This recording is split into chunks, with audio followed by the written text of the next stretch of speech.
Hello दोस्तों, welcome to UPPSC classes. UPPSC classes में आज हम द्वितीय अफगान वंश के बारे में जानेंगे, जिसका शासनकाल 1540 से लेकर 55 ईस्वी तक रहा है। तो देखते हैं आज हम अफगान वंश के बारे में। तो चलिए शुरू करते हैं। यूपीपीएससी क्लासेस को आपने अभी तक सब्सक्राइब नहीं किया है तो सब्सक्राइब कर लीजिए और बेल आइकन को प्रेस कर दीजिए ताकि वीडियो की अपडेट आपको प्राप्त होती रहे। तो चलिए शुरू करते हैं शेरशाह सूरी से।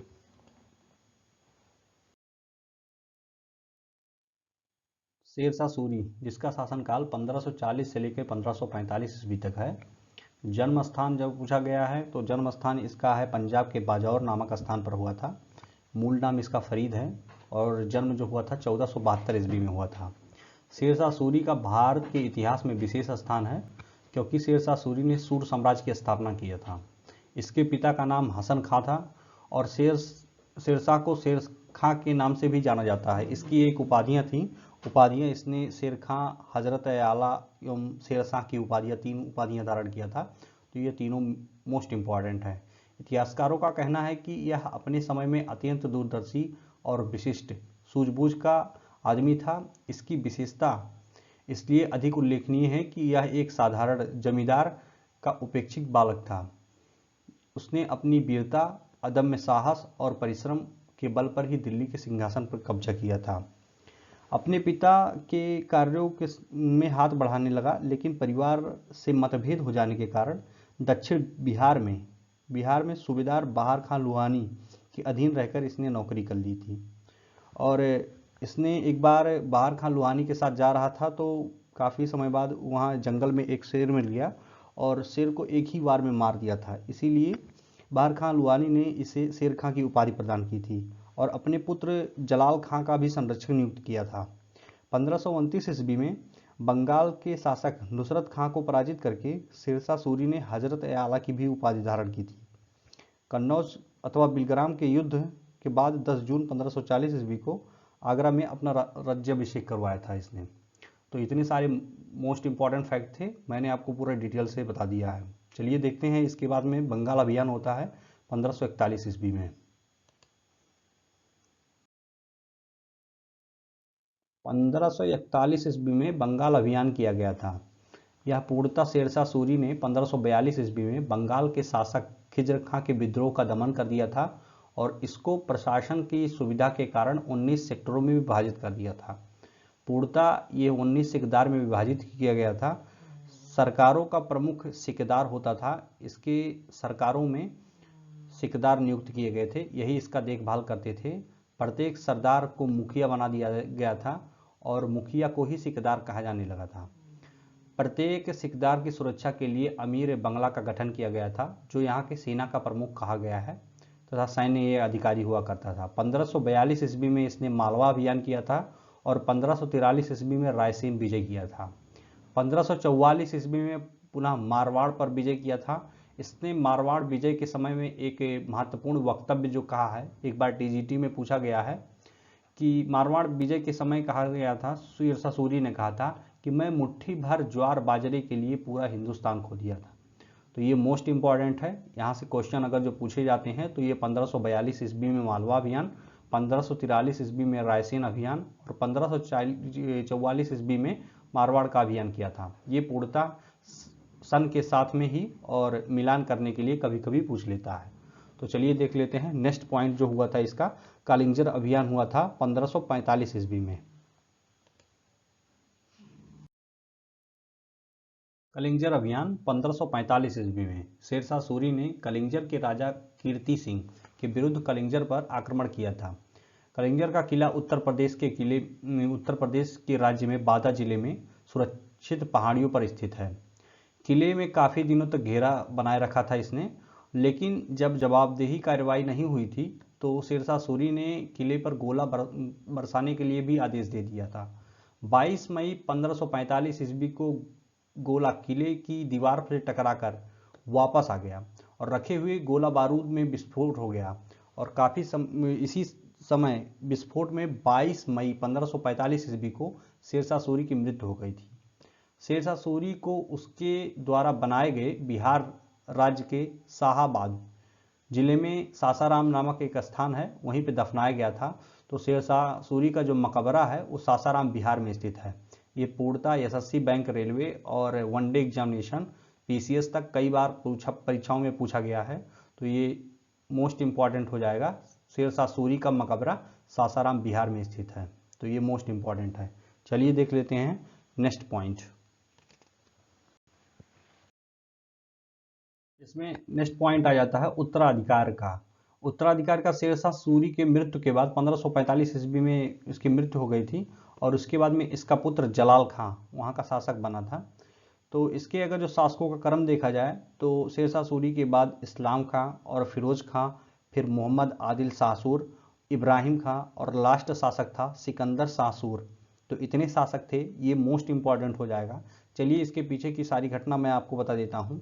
शेरशाह सूरी की मृत्यु के बाद जो जफर खां इस्लाम शाह की उपाधि धारण करके 1545 ईस्वी से 1553 ईस्वी तक शासन किया था। इस्लाम खां की मृत्यु के बाद उसका 12 वर्षीय पुत्र फिरोज खां उत्तराधिकारी बना था, किंतु फिरोज खां के मामा ने इसे 4 दिनों में ही इसकी हत्या कर दिया था और मोहम्मद शाह आदिल शासूर की उपाधि धारण करके शासन करने लगा था। किंतु उसका भाई जो था इब्राहिम खां, इसने आगरा और दिल्ली को छीन लिया था और तब मोहम्मद आदिल शासूर ग्वालियर के चुनार किले पर क्षेत्र अपना शासन करने लगा था। शेरशाह सूरी का भतीजा अहमद खां पंजाब से दिल्ली आकर इब्राहिम खां से दिल्ली आगरा का क्षेत्र छीन लिया था और सिकंदर शाह सूर की उपाधि धारण करके 1553 ईस्वी से 55 ईस्वी तक शासन किया था। 22 जून 1555 ईस्वी को आजमेर के पास सरहिंद का युद्ध हुआ। इसमें हुमायूं को पराजित होकर कालनौर की पहाड़ियों में जा छिपे थे। हुमायूं ने बैरम खां और अकबर को उसका पीछा करने के लिए लगा दिया था। 1556 ईस्वी में सिकंदर शाह सूर्य भागकर बंगाल चला गया था। द्वितीय अफगान वंश और सूरवंश का अंत हो गया था और द्वितीय अफगान वंश या सूरवंश का अंतिम शासक सिकंदर शाह सूर था। तो इसको सारे आपको क्रम से याद करने हैं और इसका जो क्रम है इस्लाम खां, फिरोज खां, इसके बाद में आ जाता है मोहम्मद आदिल शासूर, फिर इसके बाद में आता है इब्राहिम शाह और लास्ट में आ जाता है सिकंदर शासूर। तो ये सूरवंश का अंतिम शासक था सिकंदर शासूर। चलिए इसके जान लेते हैं इसके प्रशासन के बारे में।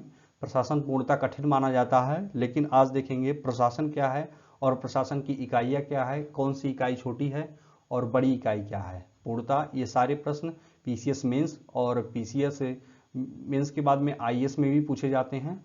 तो प्रशासन के द्वारा टीजीटी में भी पूछे गए हैं, टीजीटी और पीजीटी में। तो चलिए देखते हैं नेक्स्ट पॉइंट। शेरशाह सूरी की प्रशासन की कुछ प्रमुख इकाइयां हैं।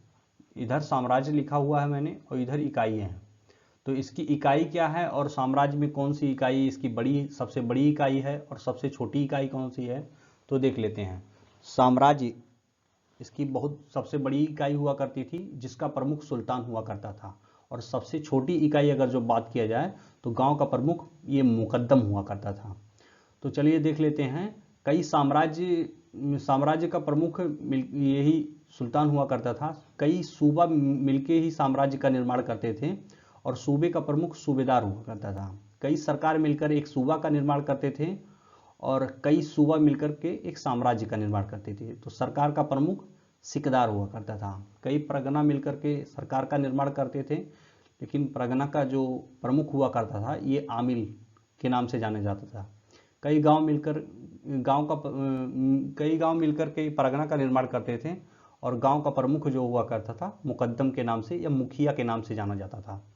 गांव सबसे छोटी इकाई थी और पूर्णतः ये जो साम्राज्य थी ये सबसे बड़ी इकाई थी। तो इतना इसमें मोस्ट इंपॉर्टेंट पॉइंट है, ये पीसीएस वगैरह में पूछे गए हैं, गांव भी पूछा गया है और टीजीटी पीजीटी वगैरह में पूछ ही लिए जाते हैं। तो देखते हैं नेक्स्ट पॉइंट।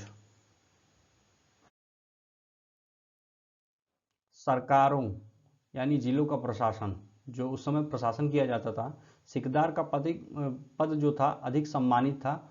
वह एक सैनिक अधिकारी होता था। उसका कार्य सरकार में शांति व्यवस्था स्थापित करना था तथा अधीनस्थ सिकदारों का कार्यों द्वारा देखभाल करना था।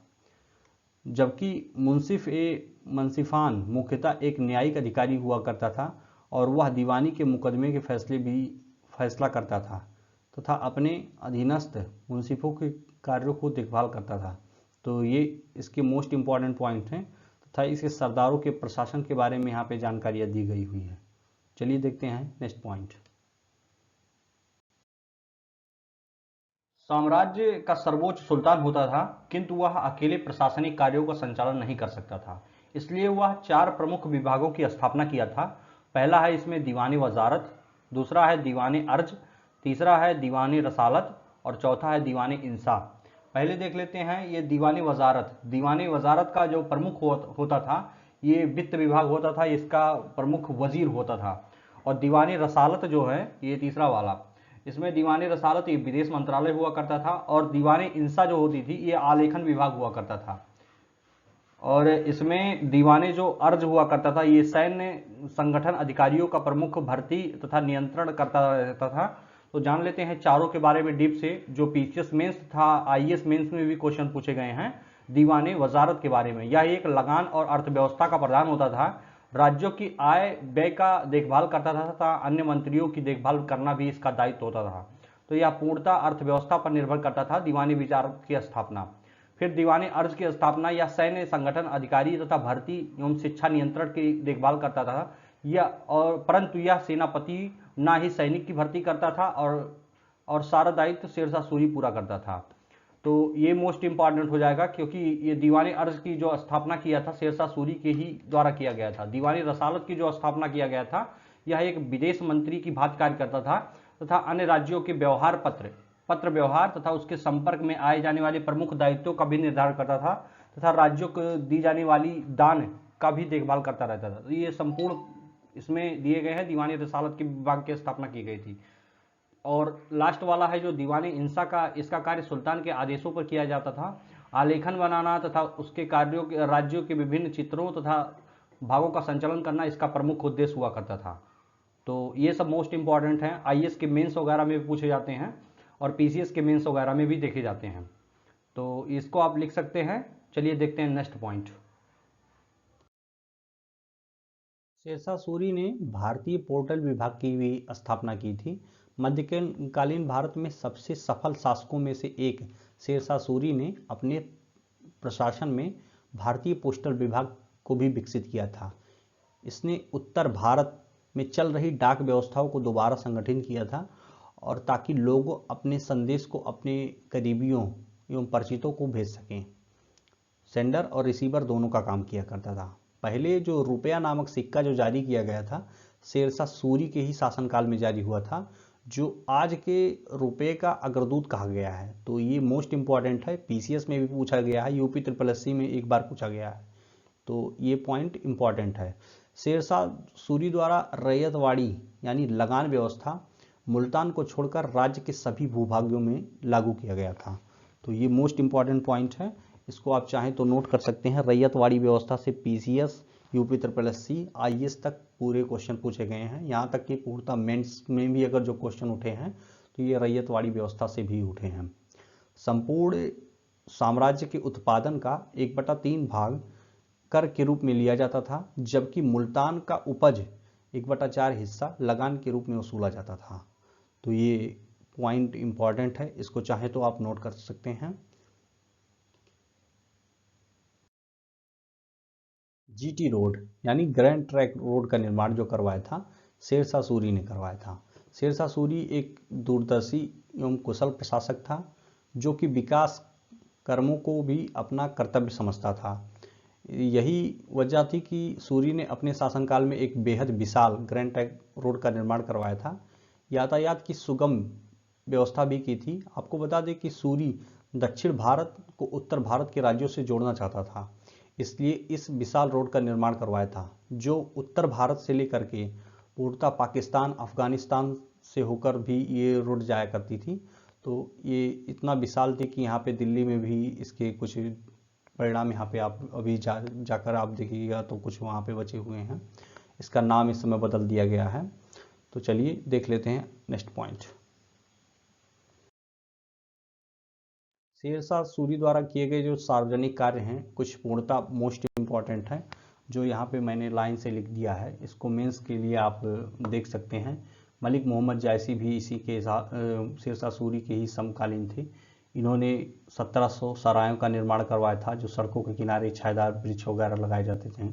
मोस्ट इम्पॉर्टेंट पॉइंट है 1541 ईस्वी में पाटलिपुत्र यानी पटना का नाम पुनर्व्यवस्थित भी किया था, डाक व्यवस्था का प्रचलन भी किया था। शेरशाह का मकबरा सासाराम झील के मध्य ऊंची टीले पर निर्मित है। तो ये सब मोस्ट इम्पॉर्टेंट है। इसने दिल्ली में किला कोहना मस्जिद का निर्माण करवाया था। तो इतना चीज़ ये पूरा मैंने यहाँ पे नोट कर दिया है। चलिए देख लेते हैं अगला पॉइंट। दोस्तों, आपने अभी तक यूपीपीएससी क्लासेस को सब्सक्राइब नहीं किया है तो सब्सक्राइब कर लीजिए और बेल आइकन को प्रेस कर दीजिए ताकि वीडियो की अपडेट आपको प्राप्त होती रहे। तो दोस्तों चलते हैं, मिलेंगे आपको नेक्स्ट वीडियो में। तब तक आप ये वीडियो को देखते रहिए। गुड।